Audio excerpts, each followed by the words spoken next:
যুব সমাজকে নষ্ট করার ফিতনা আছে, যেমন মাদক, পর্নোগ্রাফি, মেয়েদের সাথে ফ্রি মিক্সিং, তারপরে আপনার এই যে টিকটক, এই যা যা আছে যেগুলো যেগুলো যুবকদেরকে নষ্ট করে, এগুলো ধার কাছেও যাবেন না আল্লাহর রাস্তায়। ভাই এই জীবনটা একটা জীবন, শোনেন আমার কথা, শেষ করছি, আমি লম্বা করবো না। এই জীবনটা একটা জীবন ভাই, আপনাদেরকে বলছি, আমাদেরকে সবাইকে আমি নিজেকে নসিহত করছি আর কি। জীবন একটা, কয়টা? একটা দিন চলে গেলে ফিরে আসবে না, একটা রাত চলে গেলে ফিরে আসবে না। আমরা যদি একবার কবরে চলে যাই ফিরে আসতে পারবো না। যা করার এই জীবনে করতে হবে। হেলায় খেলায় এই পশ্চিমাদের ফাঁদে পড়ে, কাফেরদের ফাঁদে পড়ে, তাগুত মুনাফিকদের ফাঁদে পড়ে, ইবলিসের এই বাহিনীর ফাঁদে পড়ে জীবন নষ্ট করা যাবে না। জীবনে যা করেছি তওবা করে ফিরে আসবো, যা করেছি কি করব? তওবা করে ফিরে আসবো। বাকি জিন্দেগি আল্লাহর জন্য কাটিয়ে দেবো ইনশাআল্লাহ।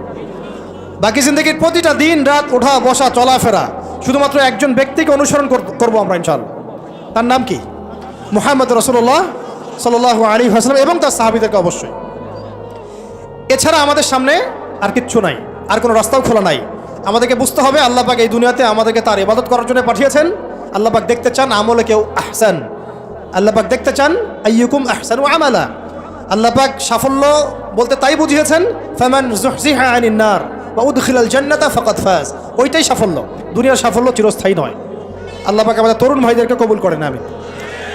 নিজেদের জান মাল সময় শ্রম ব্যয় করে উজাড় করে আল্লাহর জমিনে দিন কায়েমের মেহনতে আমরা আত্মনিয়োগ করবো ইনশাআল্লাহ।